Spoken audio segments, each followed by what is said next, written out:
नमस्कार, आप देख रहे हैं कमोडिटी आउटलुक। मैं हूं दीपाली राणा। सोना चांदी हो या हो कच्चा तेल या फिर बात हो बेस मेटल्स की, नॉन एग्री कमोडिटीज में अगर आप भी स्ट्रैटेजी बनाना चाहते हैं तो अगले एक महीने के लिए क्या रणनीति होनी चाहिए, इस पर हम बातचीत करेंगे। तो आज के शो कमोडिटी आउटलुक में हम फोकस करेंगे इसी बातचीत पर। बात सितंबर की फेड बैठक की हो या फिर ओपेक के क्रूड प्रोडक्शन में कटौती की हो, शो में हम इन सभी पहलुओं को शामिल करेंगे। हमारे साथ कुछ खास मेहमान मौजूद हैं जो आपकी मदद करेंगे रणनीति बनाने में। केडिया कमोडिटीज के अजय केडिया, निर्बंग कमोडिटीज के कुणाल शाह और प्रति फिनमार्ट के मनोज कुमार जैन हमारे साथ मौजूद हैं। आप सभी का स्वागत है इस शो में। और फोकस हमारा अगले एक महीने के पर्सपेक्टिव से रहेगा और उसी हिसाब से समझने की कोशिश करेंगे कि रणनीति या आउटलुक बन क्या रहा है ट्रेडर्स के लिए और इन्वेस्टर्स के लिए। और शुरुआत सोने चांदी के साथ करेंगे क्योंकि बुलियंस में हमने वापस से थोड़ी सी रौनक लौटते हुए देखी है एक करेक्शन के बाद। और अगर आप हाल फिलहाल का प्राइस मूवमेंट देखेंगे तो 3 दिनों की तेजी के बाद सोने में आज वापस थोड़ा सा सुस्त कारोबार बना है टूवर्ड्स फ्राइडे, लेकिन हमने एक रिकवरी लोअर लेवल से आते हुए देखी है। डॉलर का जो मूवमेंट होता है वो डायरेक्टली अफेक्ट करता है सोने चांदी के प्राइसेस को, खासतौर से गोल्ड प्राइसेस पर। लेकिन खास बात यह है कि अगर आप इंटरनेशनल मार्केट्स में भी देखेंगे तो कॉमेक्स पर जो भाव है वो $1750 से लेकर $1800 के बीच में घूम रहा है। तो यूएस फेड की मीटिंग का क्या आउटकम रहेगा, क्या इम्पैक्ट उसका हो सकता है इन कमोडिटीज पर, उस पर करते हैं बातचीत। सभी मेहमानों का स्वागत है इस शो में। सबसे पहले कुणाल, आपकी राय लेना चाहेंगे। एक तो फेड की जो मीटिंग है उससे क्या एक्सपेक्ट कर रहे हैं? जो 50 से 75 बेसिस पॉइंट की हाइक की बात हो रही है, क्या वो फैक्टर्ड इन है और या फिर कुछ और असर देखने को मिल सकता है? तो एक तो ट्रिगर्स कैसे देख रहे हैं आप? फेड की मीटिंग हो, अमेरिका के जीडीपी नंबर्स हो या फिर डॉलर का मूवमेंट हो, और उसका लाइकली इम्पैक्ट होने पर क्या देखते हैं?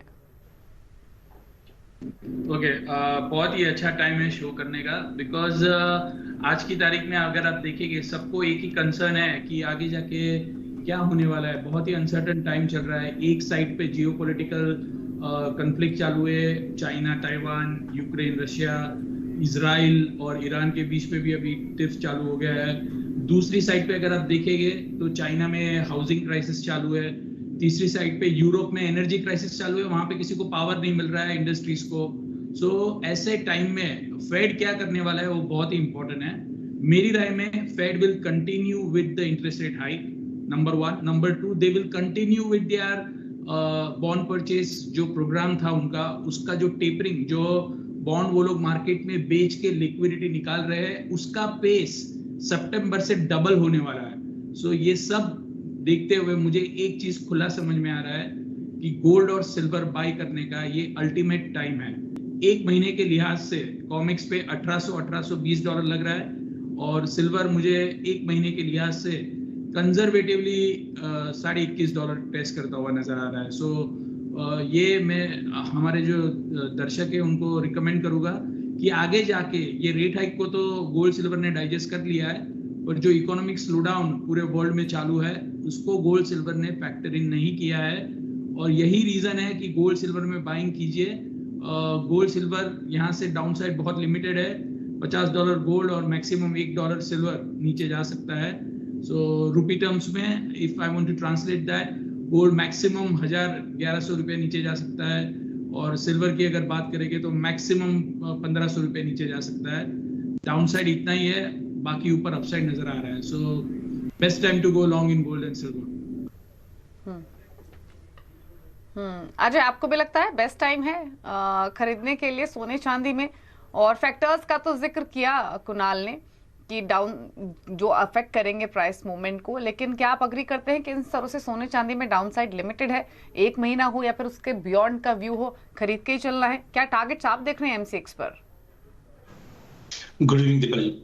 डेफिनेटली अगर देखा जाए तो 2022 गोल्ड और सिल्वर के लिए काफी अच्छा रहने वाला है, बट पिछले 7 महीने से अगर हम देखें तो ये काफी अंडर परफॉर्मिंग रहा है। जनरली देखते हैं जब भी इन्फ्लेशन कंसर्न या रिसेशन कंसर्न या जियो पॉलिटिकल टेंशन रहता है तो सोने को उसका अपर हैंड मिलता ही है और चांदी भी उसको धीरे धीरे फॉलो करती है। बट पिछले 6 महीने में हमने देखा कि गोल्ड ने उतना ज्यादा परफॉर्म नहीं किया। उसके पीछे का कारण है फूड इन्फ्लेशन, क्योंकि इन्फ्लेशन गोल्ड का साथी जरूर है, बट जब फूड क्राइसिस या फूड इन्फ्लेशन रहता है तो पहला प्रायोरिटी जो आता है वो इन्फ्लेशन को कूल ऑफ करने के लिए होता है, जो हमने पिछले 2-3 महीनों में देखा है कि ग्लोबल सेंट्रल बैंक इन्फ्लेशन को कम करने की कोशिश कर रहा है। अदरवाइज अगर हम सारे एनवायरमेंट देखें, चाहे जियोपॉलिटिकल टेंशंस की बात करें या डॉलर इंडेक्स अब काफी हाई पे आ चुका है या अदर फैक्टर्स की बात करें, तो कहीं ना कहीं गोल्ड अब एक सबड्यू बन चुका है, यहाँ से एक अच्छी खासी रैली करने की कोशिश कर सकता है।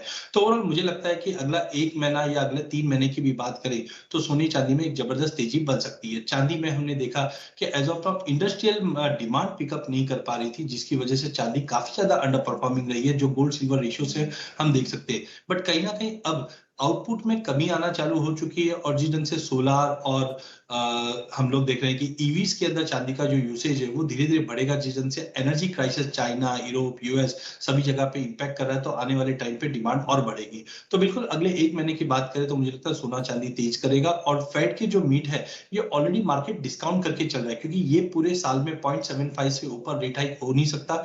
अगर सितंबर मंथ में 0.5 से रेट हाइक होगा दैट इज डिस्काउंटेड, तो अक्टूबर नवंबर में 0.25 मैक्सिमम रहेगा। तो आई थिंक जो 0.75 हाथ में है फेड के वो ऑलरेडी डिस्काउंट कर गया। इसकी वजह से पिछले 2 महीने में जब जब फेड की मीट होती है उससे पहले मार्केट एक पेसिमिस्टिकली एक रेंज में ट्रेड करता है, बट इवेंट के बाद हम एक बड़ी रैली देखती है। जैसे पिछले मीट के बाद हमने देखा सोने में $100 की तेजी आई। तो आई थिंक गोल्ड अगर हम एमसीएक्स की बात करें तो हो सकता है 51-200 एक वॉलिटिलिटी में मिल जाए, लेके चलिए। इमीडिएट टारगेट 1 महीने का मैं 52,500 तक का ही रखता हूं, because rupee is going to be most important, because rupee भी अभी स्ट्रेंथ दिखाना चालू कर चुका है। वहीं अगर चांदी की बात करें तो एक ब्रॉडर रेंज बन चुका है 54,000 से लेकर 60,000 का। तो मुझे लगता है कि 55,000 के टूवर्ड्स अगर हम लेके चले या करंट लेवल से भी लेके चले तो हायर साइड में 58,800 तक के भी लेवल हम चांदी में देख पाएंगे। ओवरऑल अगले 3-4-6 महीने की भी बात करें तो I am more bullish on silver rather than going with gold. Okay, in fact यही चीज मैंने सोचा हुआ था कि जब मनोज जी के पास पहुंचूंगी तो यही पूछूंगी कि अगर दोनों में से कोई एक लेना हो तो रिस्क रिवॉर्ड के हिसाब से या कन्विक्शन के हिसाब से उनको कौन सा किस बुलियन के साथ वो जाना चाहेंगे, सोने के साथ या फिर चांदी के साथ। और उसके बाद से हम आपको बताएंगे भी कि तीनों मेहमानों ने क्या क्या टारगेट्स आपको दिए हैं सोने और चांदी पर अगले 1 महीने के हिसाब से। तो बताइए मनोज जी, कन्विक्शन ज्यादा किसके साथ है रिस्क रिवॉर्ड रेशियो के पर्सपेक्टिव से? नमस्कार दीपाली जी, बिल्कुल जहां तक कन्विक्शन की बात है तो यहाँ पे चांदी में जो बढ़त है वो सोने के मुकाबले ज्यादा देखने को मिलेगी। हालांकि सोने में भी तेजी रहेगी, और हमारा मानना है कि यहाँ पे $1,800-1,815 जो है वो सोने में देखने मिल सकता है। लेकिन चांदी में यहाँ इंटरनेशनल मार्केट में 20.50 से $21 तक के जो स्तर है वो फिर एक बार देखने को मिल सकते हैं। यहाँ पे चाइनीज स्टिमुलस जो है वो रिसेंटली देखने को मिला है, तो उसका भी सपोर्ट यहाँ पे एज ए इंडस्ट्रियल मेटल जो है चांदी को मिलेगा।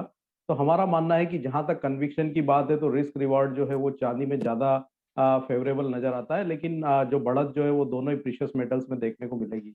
तो सोने में यहाँ पे 52,200 तक के लक्ष्य के लिए बाइंग की जा सकती है अक्टूबर कॉन्ट्रैक्ट में। वहीं अगर चांदी की बात करें तो यहाँ पे 58,500 से 59,000 तक के जो स्तर है वो दिसंबर कॉन्ट्रैक्ट में जो है देखने को मिल सकते हैं। तो ओवरऑल ट्रेंड दोनों ही प्रेशियस मेटल्स के लिए फेवरेबल है। जो भी डिप मिलता है उसको एज ए बाइंग अपॉर्चुनिटी के रूप में देखना चाहिए, और एक अच्छी बढ़त की उम्मीद यहाँ पे सोने और चांदी में जो है वो देखने को मिल सकती है। ठीक है, तो दोनों में ही खरीदारी का मौका है अगले 1 महीने के हिसाब से। मनोज जी ने 52,200 के टारगेट की बात कही है सोने में, अजय का 52,500 का टारगेट है और कुणाल का टारगेट है 53,500 का। तो यानी इतना तो मान के चल सकते हैं तीनों ही एक्सपर्ट से बातचीत करके कि एटलीस्ट 52,500 तो अचीव होने की हाई प्रोबेबिलिटी है। ऑन अ हायर साइड 53,500 तक भी जा सकता है। सिमिलरली सिल्वर में भी खरीदारी की अपॉर्चुनिटी 58,500 के टारगेट्स की बात मनोज जी ने की है। कुणाल मानते हैं कि 57,800 के आसपास जा सकता है, और अजय के टारगेट भी 58,800 के हैं। तो अगेन सिल्वर में 57,000 के ऊपर के टारगेट्स तो आप एक्सपेक्ट करके चल ही सकते हैं। तो ये तो बात हुई सोने चांदी की, लेकिन एनर्जी पैक भी एक ऐसा सेगमेंट रहा है जिसमें सबसे ज्यादा इंटरेस्ट भी रहा है, सबसे ज्यादा क्यूरियोसिटी भी रही है, और लेवल्स को प्रेडिक्ट करना किसी टफ टास्क के कम नहीं रहा। अगर पिछले 6 महीने की चाल इस सेगमेंट की देखें तो कुणाल, पहले तो कच्चे तेल की बात कर लेते हैं। बहुत सारे फैक्टर्स हैं जो कच्चे तेल को इम्पैक्ट कर रहे हैं। एक तरफ डील को लेकर जो डेवलपमेंट्स हो रही हैं, दूसरी तरफ इन्फ्लेशन, डिमांड के कंसर्न्स भी हैं ही, और ओपेक की मीटिंग भी है।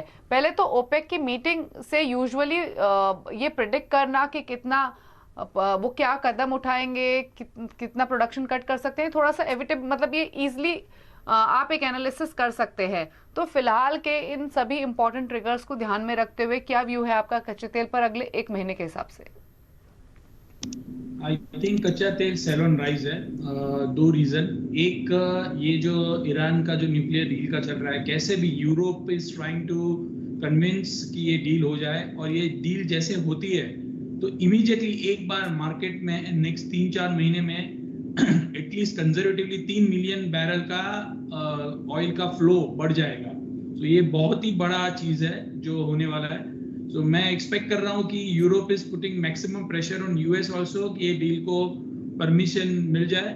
सो मुझे कच्चे तेल में लंबी अपसाइड नहीं नजर आ रही है। और दूसरा रीजन कि ग्लोबल इकोनॉमी स्लो डाउन हो रही है, और जैसे मैंने कहा फर्स्ट गोल्ड के लिए, the pace of balance sheet reduction in US is going to be double. ये जो लिक्विडिटी निकालने का जो प्रोसेस है उसका पेस डबल होने वाला है यूएस में सितंबर महीने के बाद। सो ये कच्चे तेल के लिए अच्छी बात नहीं है। कच्चे तेल में इसके कारण आपको एक सेलिंग आता हुआ नजर आएगा। तो मैं ऊपरी इस तरह से कच्चे तेल में बेचने की राय दूंगा 7600 7650 के आसपास। मुझे लग रहा है 7100 तक के लेवल या 7000 रुपए के लेवल आपको 1 महीने में कच्चे तेल में देखने मिलेंगे। ओके, तो सेल ऑन राइज की स्ट्रैटेजी कुणाल लेके चल रहे हैं कच्चे तेल में। हालांकि पिछले कुछ दिनों में जो भी चर्चा हमारे कुछ एनर्जी एक्सपर्ट से हुई, उनका भी कहना यही था कि वोलेटिलिटी काफी हाई रह सकती है। जैसे जैसे डेवलपमेंट्स अनफोल्ड होंगी उसका असर दिखेगा, लेकिन इन स्तरों से अपसाइड डाउनसाइड बहुत ज्यादा नहीं दिखाई दे रही है। बट अजय, आपका क्या व्यू है क्रूड पर? आप सेल करके चलेंगे या डिप्स पर कोई खरीदारी की अपॉर्चुनिटी दिख रही है आपको? देखिए दीपक जी, मुझे पहले हमारा जो व्यू है वो नेगेटिव ही था, बट जिस ढंग से अभी $92 ब्रेंट टच करने के बाद जो रिकवर किया है ये थोड़ा क्रूशियल है। अगर आप 3 से 6 महीने की अवधि की बात करेंगे तो डेफिनेटली कच्चे तेल में गिरावट आ सकती है और बढ़ेगी। लेकिन प्योरली अगर 1 महीने का व्यू लेके चलता हूं तो उसमें दो इंपॉर्टेंट ट्रिगर है। पहला है ईरान की डील को लेकर जिस ढंग से यूएस के हमने पिछले दिनों में जो स्टेटमेंट्स आए हैं वो थोड़े से एक डिस्करेज करता हुआ दिखाई दे रहा है। डील जरूर होगा but that will take time. And secondly ये यूएस के अंदर हरिकेन सीजन अगस्त से स्टार्ट हो चुका है, and there is a hope कि करीबन 5 से 6 इस बार कैटेगरी 2 और 3 के हरिकेन्स रहेंगे which could impact the supply. तो बिल्कुल 1 महीने की अवधि की बात करें तो मुझे लगता है कि ऑलरेडी हमने 90-92 ब्रेंट टच करते हुए देख चुके हैं। साथ में जो ये जियोपॉलिटिकल टेंशन जो अराइज हो रहा है ये भी प्राइसेस को थोड़ा बहुत सपोर्ट करेगी, क्योंकि अब ओपेक नेशंस बात कर रहे हैं प्रोडक्शन कट की, जो पहले बात कर रहे थे कि प्रोडक्शन बढ़ाने की। तो इनको देखते हुए बिल्कुल 1 महीने की अवधि की बात करें तो मुझे लगता है कि प्राइसेस में 105-106 के करीब हम ब्रेंट को जाते हुए देख पाएंगे। वहीं डोमेस्टिक मार्केट की बात करें तो 7900 के करीब एक स्पाइक दे सकता है। सस्टेनेबल नहीं रहेगा बट एक 1 मंथ का व्यू लेके चले तो डेफिनेटली एक जंप है। उसके बाद मार्केट में फिर से एक अच्छी खासी गिरावट देखने मिल सकती है। ठीक है, तो व्यू यहाँ पर बिल्कुल क्लियर है। पहली बात तो ये कि अगले 1 महीने में शायद रेंज में कच्चा तेल रहे, नीचे की तरफ जाए तो खरीदारी के मौके दिखेंगे, ऊपर जाएगा तो बिकवाली के मौके रहेंगे, लेकिन पोस्ट 1 मंथ करेक्शन आ सकती है। अब फोकस करते हैं नेचुरल गैस पर, क्योंकि ये एक हॉट कमोडिटी रही है। और मनोज जी, एक्सपेक्टेशंस तो ये है जैसे जैसे विंटर सीजन को अप्रोच करेंगे शायद प्राइसेस अपनी जो स्पर्ट है, जो तेजी है, उसको बरकरार रखें। आपके टारगेट्स क्या हैं? खरीद के चल रहे हैं या कोई और स्ट्रैटेजी है? नहीं, बिल्कुल यहाँ पे जो मोमेंटम है नेचुरल गैस में स्पेशली वो पॉजिटिव बना हुआ है, चाहे वो टेक्निकली बात करें या फंडामेंटली। हम देख रहे हैं कि यूरोपियन यूनियन में जो है एनर्जी का बड़ा क्राइसिस है, और यहाँ से जो सप्लाई है रशिया से वो भी कम होते हुए दिख रहे हैं। तो उसके चलते यहाँ पे जो नेचुरल गैस की कीमतें हैं वो पॉजिटिव बनी रहेगी। आने वाले समय में यहाँ पे विंटर का जो डिमांड है वो भी निकल कर आएगा, तो वो भी कीमतों को सपोर्ट करेगा। तो नेचुरल गैस यहाँ क्लियरली बाय ऑन डीप जो है हम कह सकते हैं। अब सितंबर कॉन्ट्रैक्ट यहाँ से एक्टिव कॉन्ट्रैक्ट होगा तो उसमें जो भी डिप्स आते हैं 734 से 722 के रेंजेस में, तो वो बिल्कुल बाइंग की अपॉर्चुनिटी के रूप में देखना चाहिए। वोलेटिलिटी काफी ज्यादा है इसलिए स्टॉप लॉस को जरूर फॉलो करें। 696 के ऊपर जब तक है तो यहाँ पे चिंता वाली बात नहीं है, तो 696 के नीचे का एक स्टॉप लॉस लगा के चले। ऊपर में फिर एक बार 780 800 तक के लक्ष्य रखे जा सकते हैं।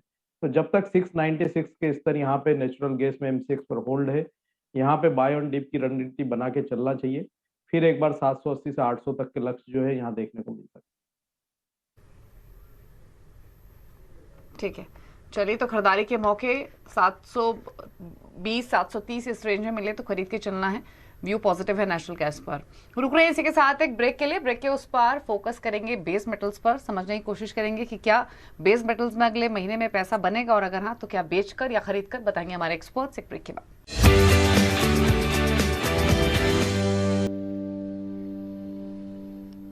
आप देख रहे हैं कमोडिटी आउटलुक और अब बातचीत करेंगे बेस मेटल्स की और 3 मेहमान हमारे साथ बने हुए हैं। कुणाल शाह हैं, अजय केडियन और साथ ही मनोज कुमार जैन हैं। और मेटल्स में कुणाल, अगर पिछले एक हफ्ते की चाल देखेंगे तो एल्यूमिनियम में तो कुछ रिटर्न आते हुए दिखे हैं, बाकी बेस मेटल्स फ्लैट या फिर पॉजिटिव रहे हैं स्लाइट गेन्स के साथ। लेकिन जिस तरीके की बातचीत चाइना में बूस्टर पैकेज की हो रही है, एक्सपेक्टेशंस तो हैं कि डिमांड शायद सुधरती हुई दिखेगी जो प्राइसेस को सपोर्ट करे। तो पहले तो कॉपर पर ही बताइए क्या व्यू है। मुझे कोई कॉपर में लंबी तेजी नजर नहीं आ रही है। यहाँ से मुझे लग रहा है कि ये जो भी स्पाइक आती है कॉपर में, चाइना का जो स्टिमुलस है दैट इज इनसिग्निफिकेंट। $150 बिलियन का स्टिमुलस है।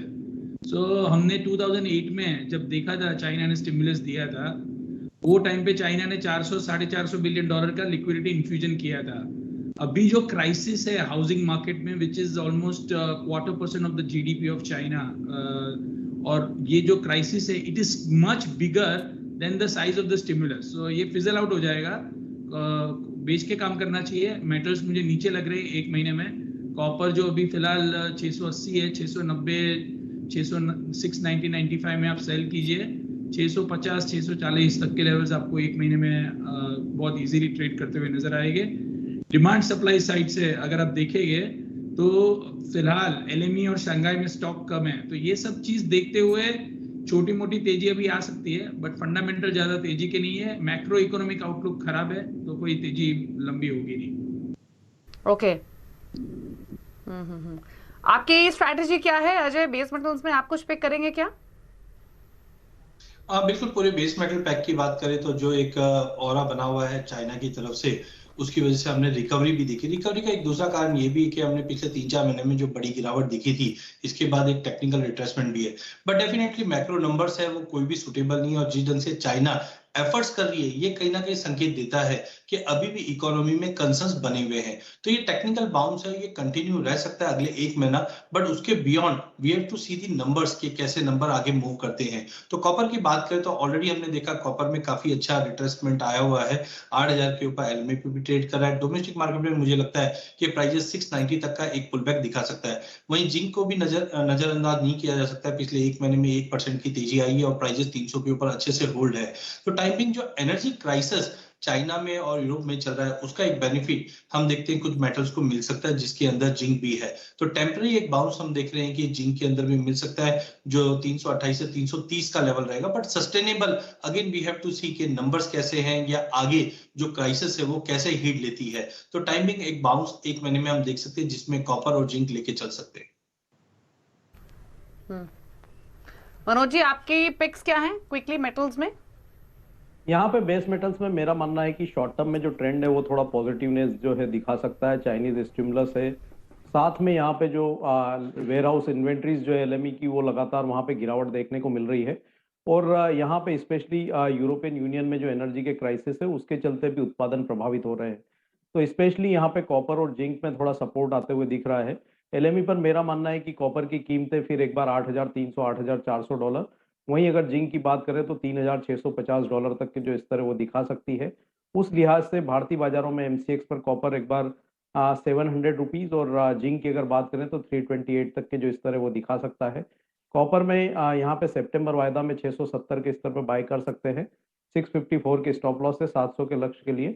वहीं अगर जिंक की बात करें तो यहाँ भी 312-313 के अगर लेवल्स मिलते हैं तो बाइंग करें। 304 के स्टॉप लॉस है, ऊपर में 328 तक के लक्ष्य रख सकते हैं। ठीक है, तो ये स्ट्रैटेजी हुई बेस मेटल्स की, जहां पर छोटी तेजी आपको देखने को मिल सकती है। जैसे कुणाल ने भी जिक्र किया कि कॉपर में छोटी मोटी तेजी आ सकती है। ब्रॉडर आउटलुक जो है वो उतना पॉजिटिव नहीं है, लेकिन यहाँ पर हम सिर्फ क्योंकि एक महीने की बात करें और उसी छोटी तेजी को प्ले करने के लिए हमारे एक्सपर्ट्स ने आपको कॉल्स दी हैं। कुणाल का मानना है M6 कॉपर में आप सेल करके चल सकते हैं 687 के लेवल्स पर, जहां पर 660 के टारगेट्स हो सकते हैं। वहीं जो मनोज जी की कॉल है वो 700 के टारगेट के लिए खरीदारी की सलाह दे रहे हैं। तो अगर आप देखेंगे तो टारगेट स्टॉप लॉस उसी हिसाब से आपको दिखाई देंगे। एक राय रुपी डॉलर इक्वेशन पे भी ले लेते हैं, क्या रह सकती है अगले एक महीने के हिसाब से, फिर स्पेशली डॉलर इंडेक्स की मूवमेंट कैसी रह सकती है। कुणाल, क्या कमेंट्स होंगे आपके? डॉलर इंडेक्स अप्रिशिएट होने वाला है, मुझे लग रहा है ये 109.40 109.50 जाएगा और इंडियन रुपी 80.50 80.60 एक महीने बाद आपको नजर आएगा। ओके चलिए, तो डॉलर इंडेक्स में मजबूती रह सकती है। नजरें रहेंगी इन तमाम ट्रिगर्स पर, फिर चाहे वो फेड का आउटकम हो, ओपेक की मीटिंग हो, डॉलर का मूवमेंट हो। लेकिन हाँ, जो एक कंसेंसस व्यू मिला है नॉन एग्री कमोडिटीज पर, उसमें ज्यादा कन्विक्शन जो है वो गोल्ड सिल्वर के साथ रहा है। साथ ही नेचुरल गैस एक कमोडिटी है जहां पर तेजी की तरफ पैसा बन सकता है। रेंज बाउंड रह सकते हैं मेटल्स और क्रूड। शुक्रिया हमारे तीनों ही एक्सपर्ट्स का, अजय जी, कुणाल जी और साथ ही मनोज जी, आने के लिए शो में और हमारे व्यूअर्स की हेल्प करने के लिए, एक सेंस देकर कि अगले एक महीने में इन तमाम कमोडिटीज की चाल कैसी रह सकती है। इसी के साथ स्पेशल शो में इतना ही। नमस्कार।